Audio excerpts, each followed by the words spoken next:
तो 1 दिसंबर को आया एनिमल मूवी और ये अपनी साथ लेकर के आया बहुत सारे अच्छे एक्शन सीन्स, अच्छे इमोशंस मूवी में दिखाए गए, अच्छी एक्टिंग दिखाई गई हर कैरेक्टर से और अपनी सारी ढेर सारी कंट्रोवर्सीज, और मुझे लगता है वो फालतू की कंट्रोवर्सीज हैं। तो इन सभी चीजों पर बात करेंगे। और मैंने रिव्यू में बात किया था कि बहुत सारे लिबरल्स को ये मूवी पसंद नहीं आ सकते। शायद मैंने सेकंड टाइम जब मैं मूवी दोबारा देखने गया और उसका एक स्पॉइलर रिव्यू दे रहा था तब मैंने ये बात की थी, एक छोटा सा एक डायलॉग बोल करके निकल गया था। तो इन सभी चीजों के बारे में बात करूंगा और 2 तरह के लिबरल्स के बारे में बात करूंगा और उनके जो भी वो कमेंट है, जिस कमेंट जो मूवी के सीन्स हैं जिसके ऊपर वो लोग को पसंद नहीं आ रहा है शायद वो मूवी, या फिर वो सीन्स उनको पसंद नहीं आ रहे हैं और उसके जो है लॉजिकल आर्गुमेंट दे रहे हैं। लॉजिकल कहाँ है मुझे नहीं पता, लेकिन मैं उसका एक लॉजिकल आर्गुमेंट दे करके उन बातों का काउंटर एक तरह से रिप्लाई करूंगा। अगर आपको पसंद आता है तो वीडियो को लाइक जरूर कीजिएगा और सबसे पहले अगर वो बात आपको पसंद आता है तो मुझे कमेंट बॉक्स में जरूर बताना, और जिन लोगों को बात पसंद नहीं आता है तो आप उसका ना एक लॉजिकल आर्गुमेंट देकर के कमेंट बॉक्स में मुझे सुधार करने की कोशिश करना कि हाँ मैं यहाँ पे गलत हूँ। और सबसे पहले मैं बात बता रहा हूँ, आप किसी भी तरह से ऐसे नहीं कि गाली दे करके ऐसे बात बता दो कि, या फिर बिना कुछ सोचे समझे कोई लॉजिकल आर्गुमेंट देकर के, सबसे सिंपल सी बातों बोलूं तो लॉजिकल आर्गुमेंट देकर के मुझे आप काउंटर कर सकते हो कमेंट बॉक्स में। मैं उसे सुनूंगा, पढ़ूंगा, रिप्लाई भी करूंगा, जब मैं गलत रहूंगा एक्सेप्ट भी करूंगा बातों को, और यही एक सही तरीका है किसी भी बातों को डिबेट में रखने का। तो सबसे पहले बात करते हैं 2 तरह के लिबरल्स रहते हैं और दोनों की बातों में आपको बहुत सारी हंसी आने वाली है। अभी सबसे पहले मैं मूवी के बारे में बात करूंगा, बॉक्स ऑफिस कलेक्शन के बारे में। मूवी बहुत अच्छा परफॉर्म कर रही है बॉक्स ऑफिस पे। आज यानी कि थर्सडे को मैं वीडियो रिकॉर्ड कर रहा हूं और इसकी कलेक्शंस, मतलब मैं अपने थिएटर में सिटी के थिएटर में जाकर के चेक किया, बुकमाई शो पे सारे शो लगभग हाउसफुल 90% फास्ट फिलिंग दिखा रहे हैं और लगभग वो भी शो टाइम पे आने के बाद हाउसफुल हो जाएंगे। तो इसके फर्स्ट डे का कलेक्शन था 54 crore, second day 58, third day 63 crore, और मंडे को यानी मेक और ब्रेक मंडे को, जहां मूवी बहुत सारी मूवीज जो है पिट जाती हैं या फिर वहां से कलेक्शन काफी जो है लो हो जाता है, वहां पे ये 40 करोड़ कमाती है, और ट्यूसडे को 34 और फिर वेडनेसडे को 27 करोड़। तो बहुत ज्यादा वीक डेज में, समझो वेडनेसडे वीक डेज में मूवी का लगभग सेकंड लास्ट डे है वीक डेज का, और वहां पे इस तरह इतना अच्छा परफॉर्म कर रही है। टोटल कलेक्शन है अभी तक हिंदी नेट का मैंने अभी बताया 278 करोड़, और अदर लैंग्वेज यानी कि साउथ लैंग्वेज में जितने भी रिलीज हुए हैं वो 36 करोड़ है। तो बॉक्स ऑफिस में कितना अच्छा रन है देख सकते हो आप लोग, और मूवी लोगों को पसंद आ रही तभी लोग जाकर के देख रहे हैं। फिर भी बहुत सारा हेट दिया जा रहा है मूवी को, बहुत सारा हेट दिया जा रहा है। और मैं अभी सिर्फ वीडियो में 2 तरह के लोगों का एग्जांपल, 2 यूट्यूबर का एग्जांपल देने वाला हूं, उनकी बातों को काउंटर करने वाला हूं। लेकिन ऐसी वीडियोस आपको बहुत सारी मिल जाएंगी यूट्यूब पे, आप जाकर के देख सकते हो। लेकिन मैं अभी, क्योंकि वीडियो बहुत लंबा हो जाएगा, सभी की बातों को काउंटर, और सभी की बातें लगभग सेम ही है, मैं इसीलिए 2 तरह के लोगों को लिया हूं। सबसे पहले लिबरल्स भी होते हैं, 2 तरह के होते हैं। जैसे हम लोग बोलचाल की भाषा में बोलते हैं ना, हमारे आसपास के लोग भी देखते होंगे आप, बड़बोला टाइप का, जो जैसे हम लोग अपनी बोलचाल की भाषा में बोलते हैं चमड़ी का मुंह है कुछ भी बोल दिया, तो वैसे लोगों के एक वो तरह के लोग होते हैं जो कैमरे के सामने बैठते हैं और जिस लैंग्वेज में हो सकता है, जैसे हो सकता है वो बोल देते हैं, बस उनका चमड़ा का मुंह है कुछ भी बोल देंगे वो। तो वैसे पहला जो लिबरल्स है वो ऐसे एक यूट्यूबर के बारे में बात करूंगा, और दूसरा मैं उसके आगे वीडियो के आगे में बात करूंगा। प्लीज वीडियो को जरूर पूरा देखिएगा, और ऐसे वीडियो लाने में मैं काफी लोगों की वीडियो को अच्छी तरह से देखता हूं और उनकी बातों को सोचने और समझने की कोशिश करता हूं कि आखिर ये ऐसा क्यों बोल रहे हैं, और कोई अगर आर्गुमेंट उस पर पेश कर रहे हो तो मैं उस पर भी सोचता हूं। तो ऐसी वीडियोज बनाने में बहुत मेहनत लगता है। तो प्लीज अगर आपको वीडियो अच्छा लगता है तो वीडियो को लाइक जरूर कीजिए, और क्योंकि हमारा भी चैनल नया है और इसलिए आप लोग देखते होंगे इतने स्मूथली मैं नहीं बोल पाता हूं, लेकिन वो मुझे लगता है कि वीडियो बनाते बनाते हो जाएगा। तो अभी के लिए सॉरी, और मैं इसे सुधारने की कोशिश करूंगा। मेरे एक सब्सक्राइबर ने या व्यूअर ने कमेंट करके भी बताया कि काफी स्मूथ स्टोरी टेलिंग जो है आपका स्मूथ नहीं है, मैं उसे सुधारने की कोशिश जरूर करूंगा। तो हो सकता है अभी आपको पसंद नहीं आ रहा होगा, लेकिन मैं इसे सही करने का कोशिश करूंगा। मूवी लवर्स हूं इसलिए मैं उन सभी चीजों को समझता जरूर, लेकिन उसे किस तरह से प्रेजेंट करना है वो शायद मैं अभी लैग कर रहा हूं, लेकिन मैं उसे सुधारने की कोशिश करूंगा। तो अगर आपको चैनल अच्छा लग रहा है तो प्लीज चैनल को जरूर सब्सक्राइब कीजिए, ये मुझे मोटिवेट करेगा और अच्छे अच्छे कंटेंट बनाने का। तो सबसे पहले स्टार्ट करते हैं। एक यूट्यूबर का नाम है पौरुष शर्मा, और वो आप उनके चैनल जाकर के देखोगे तो किस तरह के लोग कैसे हैं यूट्यूबर, या फिर किस तरह के सोच के आपको समझ में आ जाएगा। उनके चैनल का थंबनेल से ही समझ में आ जाएगा सारी वीडियोस के। वो बोलेंगे कि हम अनबायस्ड हैं, हम सच का साथ देते हैं, लेकिन आप थंबनेल देख करके समझ जाओगे। सबसे पहले तो ये जो अनबायस्ड आजकल यूट्यूब पे आ गए ना, मतलब उनकी थंबनेल को उठा करके देख लोगे वो समझ में आ जाएगा कि कितने अनबायस्ड हैं वो। तो उनका एक फिल्मी भड़ास नाम से चैनल है, वहां पे मूवी देख करके रिव्यू डालते हैं। मूवी में बहुत अच्छा उनको लगता है, लेकिन फिर एक लहर चलती है मूवी के कंट्रोवर्सीज की, फिर लगा रही नहीं ये तो मेरे साइड के लोगों को पसंद नहीं आ रही है, यहाँ पे तो ऐसे ऐसे प्रॉब्लम्स बताए जा रहे हैं, तो क्यों ना मैं भी उसको गलत बोलूं, और फिर कैमरा सामने रखते हैं और फिर बोलने लग जाते हैं। पहला उनका जो प्रॉब्लम्स है, मैं हर एक प्रॉब्लम के बारे में बात करता हूँ। सू लीकिंग, मतलब एक सीन है जहां पे तृप्ति डिमरी का कैरेक्टर है जोया, उसको रणबीर कपूर बोलते हैं कि तुम मेरी सू लीक करो, ये बोल दिया और बोले कि लड़कियों को किस तरह से प्रेजेंट किया जा रहा है। और जो संदीप रेड्डी वंगा की पिक्चर से इन लोगों को कंप्लेंट रहती है, मैं इसके बारे में लास्ट में बात करूंगा कि क्यों रहती है और क्या इसका कोई लॉजिकल आर्गुमेंट है कि नहीं। तो सबसे पहले तो वो सीन आप याद करो, अगर आप मूवी देखोगे, और नहीं देखोगे तो मैं उस सीन को बताता हूँ। जोया नाम की कैरेक्टर जो है, तृप्ति डिमरी का कैरेक्टर, वो रणबीर कपूर के पास आते हैं एक हनी ट्रैप बन के, जो हमारा जो विलेन कैरेक्टर है बॉबी देओल, वो उसे भेजता है हनी ट्रैप करके कि जाओ रणबीर कपूर की सारी आदतें सीखो, उसे हमें बताओ, सारी इंफॉर्मेशन दो, वहाँ वो कैसे रहता है, क्या करता है, सारी घर की इंफॉर्मेशन दो, ताकि मैं अपने छोटे भाई को उसके फेस की सर्जरी करवा के भेजूं, रणविजय सिंह का फेस डाल करके भेजूं, और उसके घर में जाकर के उसके माता पिता सबको मार देना है, मैंने पूरे खानदान को मार देना है। अब समझ लो कि ये इसके घर में उसके माता पिता को मारनी आई है, उस प्लान का एक हिस्सा है। और इसे जब ये पता चलता है तो क्या ये बात बोल दिया तो एक अपने दुश्मन को बोल दिया तो क्या गलत है? तो वहां पे ये लोग लेकर के बैठ जाएंगे कि लड़की को ऐसे कैसे बोल दिया, हद है यार। यहाँ पे लड़का को बोल देता तो चलता, मतलब लड़की को नहीं बोल सकते आप लोग।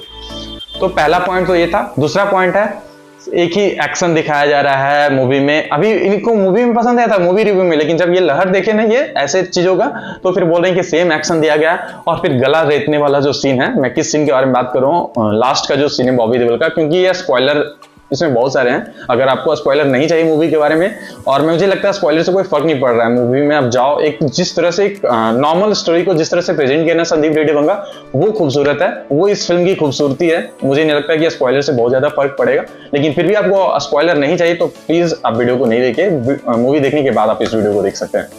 तो इन सभी चीजों के बाद हाँ वो सीन आता है जहां पे गला रेत देते हैं।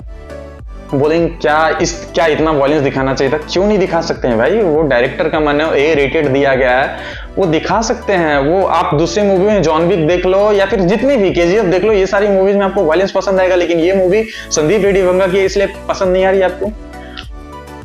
आपको क्या लगता है इसका कोई लॉजिकल आर्गुमेंट है क्या? ये तीसरी उनके पॉइंट है ब्रा स्पैंकिंग। वो अपने प्राइवेट स्पेस में अपनी वाइफ का जो है ब्रा खींच रहे होते पीछे से, और फिर उसके मलम भी कर रहे होते। ये बातें वो नहीं बताएंगे, लेकिन ये यहाँ पे जरूर बताएंगे कि ब्रा स्पैंकिंग कर रहे थे किसी लड़की को, अपनी वाइफ को कैसे कर रहे हो। मतलब क्या है यार, मतलब इतने थोड़े बहुत तो सेक्सुअल मूवमेंट हो सकते हैं अपनी वाइफ के साथ, अब इतनी भी मतलब लिबर्टी नहीं है किसी डायरेक्टर को कि ऐसे सीन्स दे सके। और क्या है, रश्मिका को जॉबलेस दिखाया गया, लड़कियों को उनकी औकात दिखाई गई है, ये ऐसा बोलते हैं। हो सकता है कि कोई वर्ड मैं अपने तरीके से बोल दे रहा हूँ, वो कुछ और बोले होंगे, लेकिन उनका कहने मतलब है कि कैसे लड़की को दिखा रहा है, जॉबलेस है। लेकिन इन लोगों के बारे में यही बोलूंगा कि ये लोग ना बस रिव्यू करने बैठ जाते हैं, मूवी को अच्छी तरीके से नहीं देखते हैं। अगर आप मूवी पूरी अच्छी तरीके से देखोगे तो आपको याद होगा कि एक डायलॉग होता है, एक सीन होता है जहां पे रणबीर कपूर का कैरेक्टर बोलता है अपने बच्चों से कि मम्मा अभी जॉबलेस हो गई, जब यूएस में थे तो जॉब कर रही थी, यहाँ करके जॉबलेस हो गई है। तो ऐसा नहीं कि जॉब नहीं करती थी, जिसके फादर पे अटैक हुआ जब इंडिया है तब वो जॉब नहीं कर रही है, बाकी जब ये लोग यूएस में रह रहे थे तो दोनों ही पति पत्नी जॉब कर रहे थे। आप मूवी देखोगे कुछ सीन्स में डायलॉग्स दिए गए हैं, हर चीज को तो नहीं दिखाया सकता है ना मूवी में। 3.5 घंटे की मूवी में हर चीज तो नहीं दिखा सकता कि उसको जॉब करते हुए दिखा दे, बेटे से प्यार करते हुए दिखा दे, हर चीज तो नहीं दिखाया जा सकता है ना। लेकिन फिर ठीक है, फिर भी आपको ये सारी चीजें नहीं देखोगे, मूवी में जाओगे पॉपकॉर्न लेकर के कोल्ड ड्रिंक पीने में व्यस्त रहोगे तो ये सारी चीजें मिस कर दोगे। और इसमें आपका गलती नहीं है, आपका दिमाग कचरा है कि आप कुछ भी कैमरा के सामने बोल दो, तो ये होता है। और दूसरा इनका एक ये रहता है कि टाइम नहीं देते अपने बच्चों को। सबसे पहले बोलते हैं कि हिपोक्रेट है ये रणबीर कपूर का जो कैरेक्टर है, जिसको हम लोग लीड एक्टर बोल रहे हैं, ये हिपोक्रेट है। और इसका आर्गुमेंट ये क्या बोल रहे हैं, लॉजिकल आर्गुमेंट मैं बोलूंगा, इनके हिसाब से वो लॉजिकल आर्गुमेंट है, लेकिन लॉजिकल कहाँ है ये आप बताना। ये इसमें आर्गुमेंट ये देते हैं कि ये जो हमारा लीड कैरेक्टर है रणबीर कपूर का कैरेक्टर, ये ऐसा क्यों हो गया, ये एनिमल की तरफ क्यों बिहेव कर रहा है, क्योंकि उसके फादर से इसको प्यार नहीं मिलता है, इसके पिता जो है अपने बच्चों पे टाइम नहीं देते हैं, वो इसको गलत तरीके से ट्रीट करते हैं। तो ये अपने बच्चों के साथ भी तो वही कर रहा है, अपने बच्चों पे टाइम नहीं देता है, ये अपने बच्चों के सामने लड़ाई झगड़ा करता है। तो ये ऐसी बातें ये आर्गुमेंट में दिए हैं। अब मैं इसको थोड़ा सा सुधार करने की कोशिश करता हूँ। अगर आप मूवी देखोगे तो पहला सीन ही जो रणवीर कपूर अपने बच्चों के साथ दिखाया जाता है, उसमें आप देखोगे कि अपने पिता से मिलने आता है। इंडिया में अटैक होता है उसके फादर पे, और पहला सीन ही जो बच्चों के साथ दिखाया गया है, अपने गोद में लेकर के बच्चों को आता है। वैसे मूवमेंट पे वो परेशान होता है, हताश होता है, अपने पिता से बहुत प्यार करता है। वो चाहता तो यूएस छोड़ कर आ सकता था अपने बच्चों को, या फिर इंडिया आता तो कहीं पे जहां पे भी रुका हुआ वहां पे अपने बच्चों को छोड़ सकता था, लेकिन अपने बच्चों को साथ में लेकर के आता है। फिर चलो ये सीन नहीं, तो फिर ये बोलते हैं कि अपने बच्चों के साथ भी तो वही ट्रीट कर रहे हैं। अपनी माता वो जो अपनी वाइफ के साथ लड़ते रहते हैं, झगड़ते रहते हैं अपने बच्चों के सामने। नहीं, ऐसा नहीं है। आप अगर आप मूवी के सीन्स अच्छे से याद करो तो एक सीन है जिसको मैं अभी बता रहा हूँ। रणवीर कपूर और रश्मिका मंदाना दोनों लड़ रहे थे, पति पत्नी दोनों की शादी के बाद की बात है ये। दोनों लड़ रहे थे और बच्चे जो हैं देख लेते हैं। तो लड़ाई झगड़े के बाद जब बच्चे देख लेते हैं तो बोलते हैं कि पापा आप मम्मी से लड़ रहे थे क्या। तो बहुत ही ब्यूटीफुल तरीके से प्रेजेंट करते हैं कि देखिए कैसा पिता होना चाहिए। वो उसे समझाते हैं, अपने बच्चों को समझाते हैं कि नहीं, हम दोनों लड़ नहीं रहे थे, क्योंकि मम्मा अभी जॉबलेस हो गई है, यूएस में जॉब कर रही थी, यहाँ पे आकर के जॉबलेस हो गई, उनका मन नहीं लग रहा है, और क्योंकि तुम्हारी मम्मा बहुत खूबसूरत है। आप बताओ कि आपकी मम्मा खूबसूरत है? तो हाँ, बच्चे बोलते हैं हाँ। तो क्योंकि वो खूबसूरत है तो वो एक्ट्रेस बनना चाह रही है, वो एक्टिंग करने की कोशिश कर रही है, और मैं डायरेक्टर हूँ। और वहां पे उस बच्चे फिर बाद में बोलते हैं अपने पिता को, आप मतलब हीरो हो, आप डायरेक्टर नहीं हीरो हो। तो ये सीन को याद करोगे तो किस तरह से बच्चों को ट्रीट किया जाता है, ऐसे ही तो किया जाता है। बच्चों पे टाइम नहीं दे रहे हैं, आप बोल रहे हैं, वो मैंने आपको सीन्स बताए, बच्चों को गलत तरीके से ट्रीट कर रहे हैं, बच्चों के सामने लड़ रहे हैं। नहीं, ऐसा नहीं है। वो अपने बच्चों को, और एक सीन है जहां पे गोली चला देते हैं, बच्चे जब उस गोली की आवाज सुनकर के उठ जाते हैं तो दोनों माता पिता झगड़ रहे होते हैं, लेकिन तुरंत जैसे ही बच्चे उठते हैं दोनों एक एक बच्चे को गोद में ले लेते हैं और दोनों को काम डाउन करने की कोशिश करते हैं। तो इसी तरीके से ऐसा तो नहीं उसके पिता जो है टाइम नहीं देते थे, या फिर सोचो कि ये एक बुरा कैरेक्टर होता, एक बुरा पिता होता, तो जब वो माता पिता झगड़ रहे होते हैं और बच्चे आकर बोलते हैं कि आप मम्मी से लड़ रहे हो, तो सीधे वो बुरा पिता क्या करता है, इसे ले जाओ अपने रूम में, नौकर को बोल देता। ऐसा ही ना बुरा पिता होता है, एक टाइम नहीं देना, बच्चों को अच्छी तरीके से समझाना नहीं हर बातों को। तो एक बुरा पिता ऐसा होता है, लेकिन वो इसको दूसरी तरीके से दिखाएं, और आप ये सारे सीन्स नहीं याद रखे हो, इसलिए ऐसे आर्गुमेंट दे रहे हो कि जो ये हिपोक्रेट कैरेक्टर है। मतलब ठीक है, आपको क्या लगता है इस बारे में आप जरूर कमेंट बॉक्स में बताना। और भी बहुत सारे आर्गुमेंट दिए गए हैं, मैं सारे अगर आर्गुमेंट को अभी यहाँ पे रखूंगा तो वीडियो बहुत लंबा हो जाएगा। दूसरा, दो तरह के मैंने बात किया था ना कि दो तरह के लिबरल्स होते हैं। तो दूसरे तरीके से जो लिबरल्स होते हैं थोड़े पढ़े लिखे होते हैं, ये अपनी बातों को थोड़ा सटल वे में रखते हैं। मैं किसके बारे में बात कर रहा हूँ बता देता हूँ। सबसे पहले द देशभक्त नाम से चैनल है, इनके वीडियोस में देखता हूँ। ऐसा नहीं है कि इनकी सारी वीडियोस आपको अच्छी नहीं लगे, कि बहुत सारी वीडियो अच्छे लगे, थोड़े बहुत अच्छी तरह से वीडियो को प्रेजेंट करते हैं। बोलने का तरीका इनका अच्छा होता है, थोड़ा पढ़े लिखे होते हैं, और इनका जो तरीका होता है ना बोलने का वो आपको पसंद आएगा, इसीलिए गलत भी बताएंगे तो आपको अच्छा लगेगा। मैं इसको कैसे ये इस बात को मैं प्रूव करता हूँ। मैं अभी कुछ दिन पहले किसी ऑर्गेनाइजेशन में काम कर रहा था, वहां पे मुझे बताया गया कि कोई एक लड़का जो है प्रेजेंट किया, किसी तरह के प्रेजेंटेशन दिया, अब आपको बताना है कि वो कहाँ पे गलत कर रहे थे। तो मैं जैसे जानता था, मैं बताने लगा कि आप यहाँ पे गलत थे, यहाँ पे गलत थे। फिर मुझे जो हमारे प्रोग्राम लीडर थे वो सिखा रहे थे, वो मुझे बताते हैं कि नहीं, आप इस तरह से किसी की गलतियों को नहीं बता सकते हो। आप इनको एक पहले उनकी जो भी प्रेजेंटेशन दिया, सबसे पहले उस प्रेजेंटेशन की अच्छी बातों को आप बताइए, और फिर उसके बाद आप बोलिए कि आप उनको गलतियों को ऐसे नहीं स्टार्ट कर देना। आप बोलिए कि क्योंकि हर किसी में एक स्कोप ऑफ इंप्रूवमेंट होता है, तो आप में भी थोड़ा सा है, और फिर उसके बाद उनकी गलतियों के बारे में, या फिर ऐसे बोल सकते हो कि हाँ आप यहाँ पे ऐसे कर सकते थे, ये मुझे अच्छा नहीं लगा, ये मैं ऐसे सोचता हूँ। तो इन सभी बातों को इस तरह से प्रेजेंट किया जाता है। और सेम ये जो पढ़े लिखे लिबरल्स होते हैं, जो सटल वे में बात करते हैं, वो इस तरह से बात करते हैं। इनके ये वीडियो देखोगे, इनका थंबनेल है टॉक्सिक हिट फार्मूला। और सबसे पहले वीडियो में भी दो मूवीज के बारे में बात करते हैं, दो तरह की मूवीज, दोनों अलग अलग तरह की मूवीज। और एनिमल के बारे में अभी बात करूंगा, मैं सैम बहादुर के बारे में बात नहीं करूंगा, वीडियो काफी लंबा हो रहा है इसलिए। तो वो वहां पे इनका भी सेम सारे पॉइंट्स होते हैं, ये थोड़ा सटल वे में रखते हैं, लेकिन इनका प्रेजेंट करने का तरीका गलत है। मतलब सही है, वो उस तरह से नहीं कि स्टार्ट हो जाते हैं ये चीजें गलत हैं, ये वो लहर के साथ नहीं चलते हैं। ये पहले मूवी की अच्छी बातों के बारे में बताएंगे कि मूवी में एक्शंस अच्छे हैं, ये सारे सीन मशीन गन के शॉट्स अच्छे लग रहे हैं, मूवी में इमोशंस अच्छे हैं, रणवीर कपूर की एक्टिंग अच्छी है, ये सारी चीज आपको अच्छी लगेंगी। ये बोलेंगे कि मतलब आपको लगेगा कि कितनी अच्छी बातें बोल रहा है, और फिर उसका फेयर क्रिटिसिज्म के तौर पे उन सभी बातों को जो अपने एजेंडा के लिए बोलते हैं, ये फिर बोलना स्टार्ट कर देंगे। ये तरीका सही हो सकता है, लेकिन आप ये जरूरी नहीं है कि आपका तरीका सही है तो आपका बात भी सही हो। कैसे, तो ये भी सारा इनके भी आर्गुमेंट वही होते हैं कि सू लीकिंग का सीन है, क्यों हुआ है। मैं पहले भी पौरुष शर्मा नाम के कैरेक्टर के बारे में जब बता रहा था तो फिर उस समय बताया था। टॉक्सिक मैस्कुलिनिटी के बारे में ये बोलते हैं, अल्फा मेन, ये सारी बातों के बारे में बोलते हैं। अल्फा मेन से भी मुझे कुछ याद है, मैं उस टॉपिक पे बात करूंगा। तो मुझे लगता है कि टॉक्सिक कैसे था, ये इनका आर्गुमेंट ये होता है कि अल्फा मेन होते हैं, वो पोएट्री करने वाले जो होते हैं ना कि चांद तारे तोड़ के ले आऊंगा, वो सारे कैरेक्टर को गलत बोल दिया है। ये तो निभा निभी को गलत कैसे बोल सकते हो आप। अल्फा मेन यहाँ पे सही है, मतलब आप ही बताओ कि जो इस तरह से निभा निभी, जो आप लोग भी कमेंट बॉक्स में या फिर मीम्स देखते होगे इंटरनेट पे, तो आप लोग भी उससे हा रिएक्ट करके आते होगे, लेकिन इनके हिसाब से वो गलत नहीं है। वो बोल देंगे पोएट्री वाले, उनका बोलने का भी तरीका ऐसा होगा ना, ये नहीं बोलेंगे। मूवी में इसके प्रॉपर डायलॉग्स हैं कि वो फिर बोलते हैं चांद तारे तोड़ लाऊंगा। सीन है जहां पे बताते हैं कि एक होते थे अल्फा मैन पहले और एक होते थे वीकर मैन, और सारी लड़कियां जो है अल्फा मैन को पसंद करती थी, फिर वीकर लड़के जो होते हैं उन्हें भी तो सेक्स आया था, उनके अंदर भी तो वासना होती है, उनको भी तो लड़की चाहिए होती थी।